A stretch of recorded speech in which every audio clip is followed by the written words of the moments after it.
I read the new monster manual cover to cover so you don't have to. Now, let's take a look at some of my favorite new monsters in the book.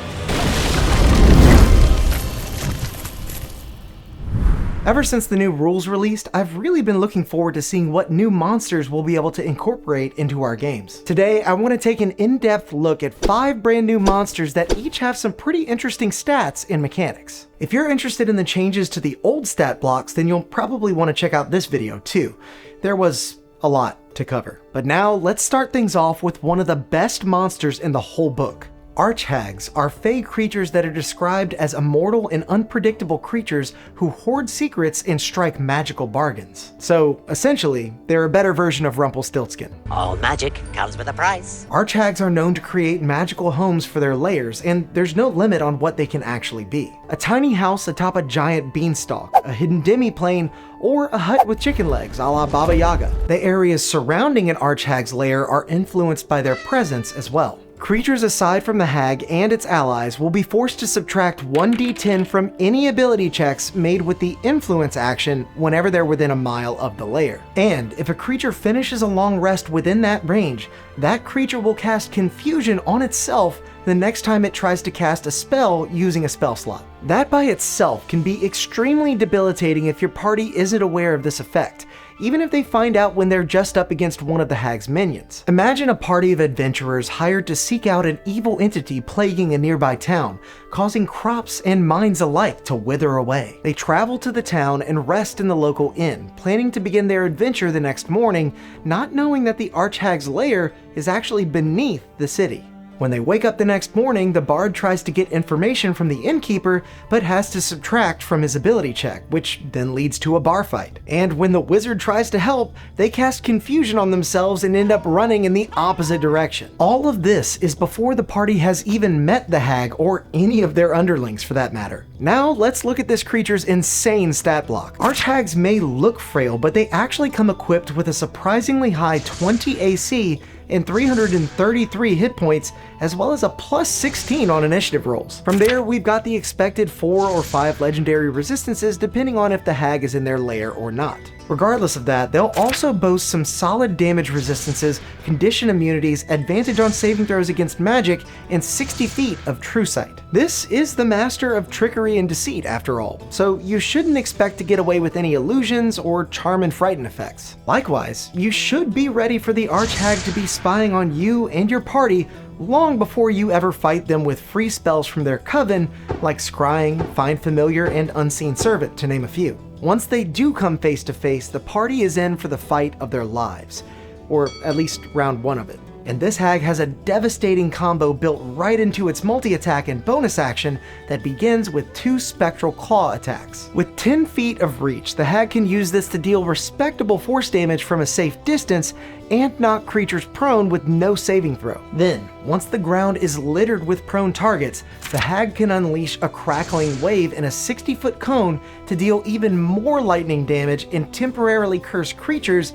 so that they can't take reactions until the end of the hag's next turn. Even if they beat the lofty DC 22 dex save, they'll still take half damage, and any that don't are in for a world of hurt. As a bonus action each turn, the hag can then deal another 4d6 lightning damage to any creatures it's cursed within 60 feet of it. So each round, that's 2 single target attacks with a prone effect, followed by 2 relatively large AoE attacks that are going to whittle down your party in no time. But if you try to get in your own magical effect, despite the Arch-Hag's incredible arcane defenses, the stat block has something for that too. As a reaction, this vile fae can cast Counterspell, but with a little extra flavor.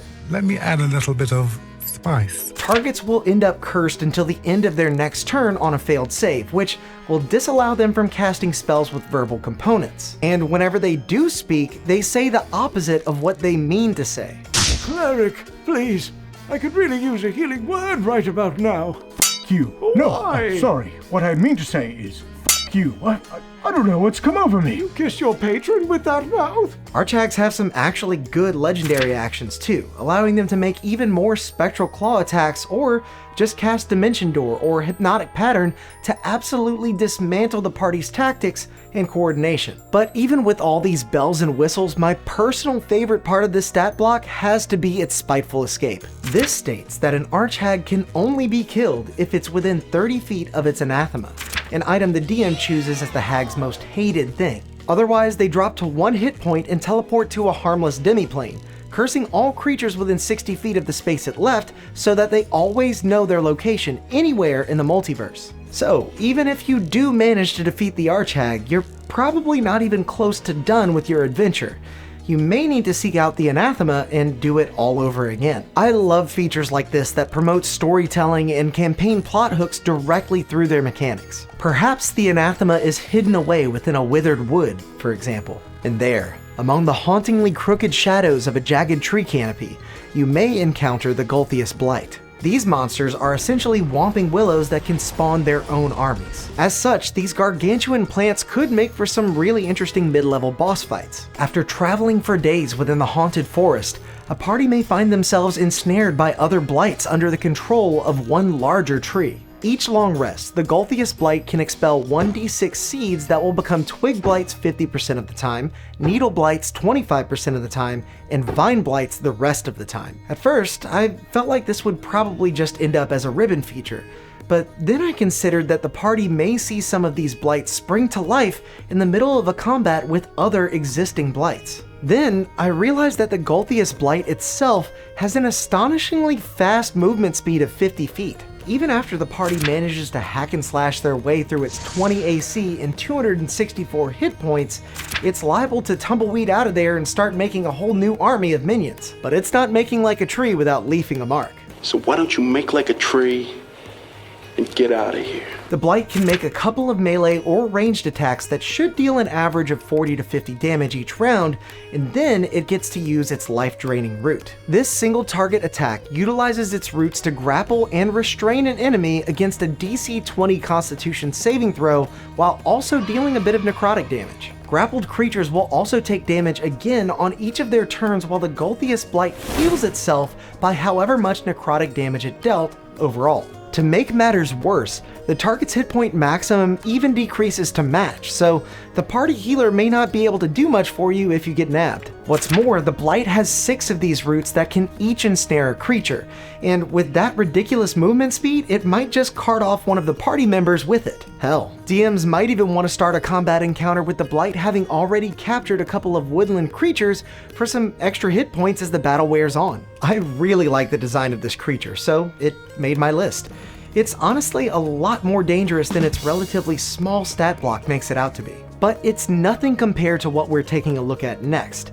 You may actually want to like and subscribe now, just in case you don't survive. The Blob of Annihilation is a completely new ooze monster described as an all-consuming cosmic entropy, and it has a ton of flavorful campaign ideas right there in the stat block. Nearly all of the catastrophic damage done by this CR23 blob is done just by moving around and absorbing creatures and objects. On each turn, it'll usually make 2 cute little pseudopod attacks that deal an average of 24 force damage each. Then, utilizing its engulf action to absorb just about anything, it'll subject creatures that fail a DC 23 strength save to a whole slew of effects. Engulfed creatures are restrained, suffocating, dealt 66 force damage at the start of their turns, and lose any of their non-magical gear if they can't get out after a minute. What's more, it isn't quite enough to fight through the blob's 448 hit points in order to free your friends. If this slime time gone wrong dies with stuff inside of it, everything gets spit out into the astral sea and the blob will just reconstitute 1d20 years later anyway.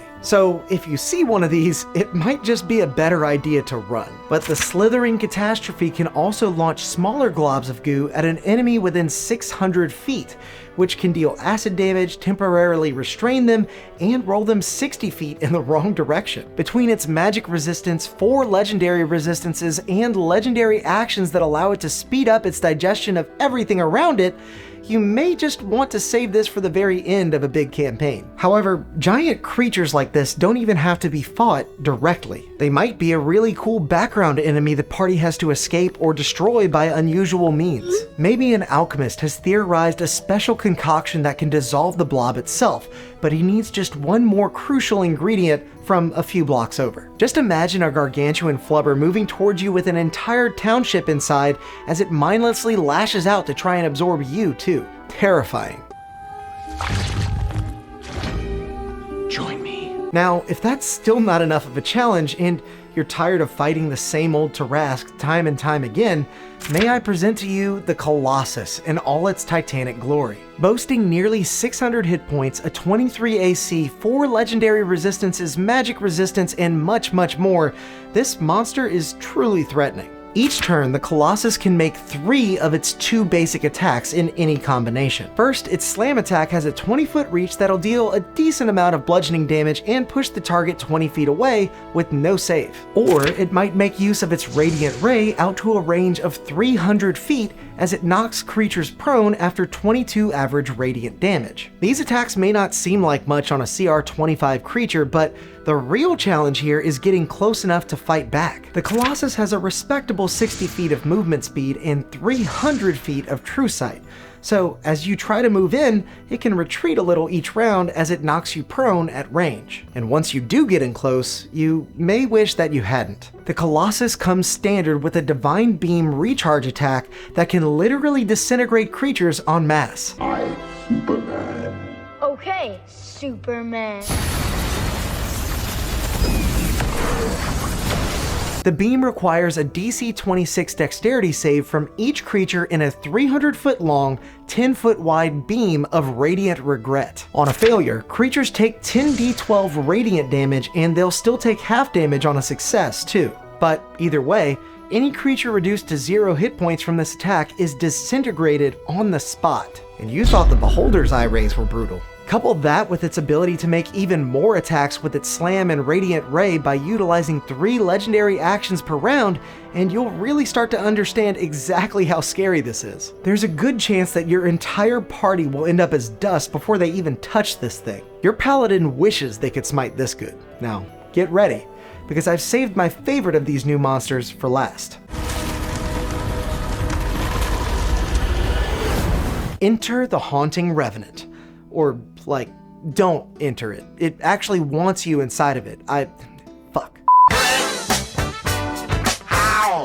This monster is an entire house possessed by a vengeful spirit that has over 200 hit points, 20 AC, and 60 feet of true sight at just CR 10. But most of the time, this gargantuan undead will just look like any other building to you and your adventuring party. Rumors may circulate in the surrounding area about its haunted nature or about strange disappearances nearby, so you may approach it with some level of superstition.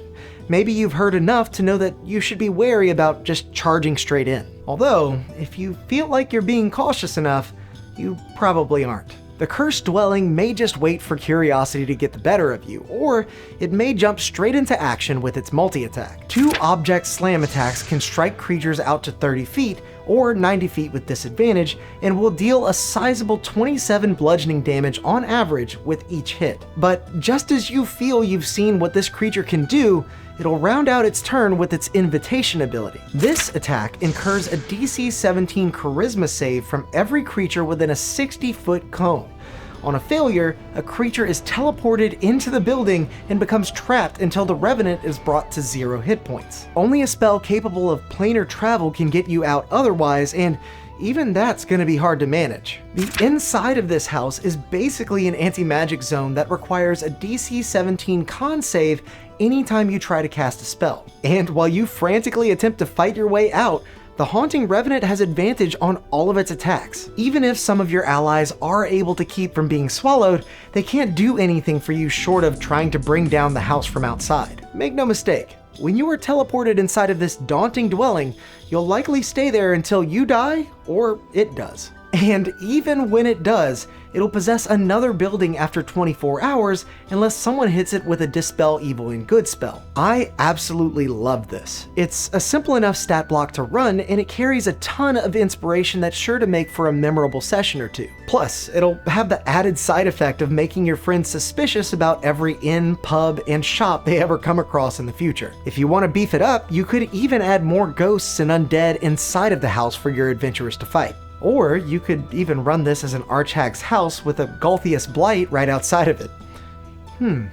If that sounds like a good idea to you, then make sure to like the video and subscribe to the channel for more guides like this, and until next time, go out there and make some chaos.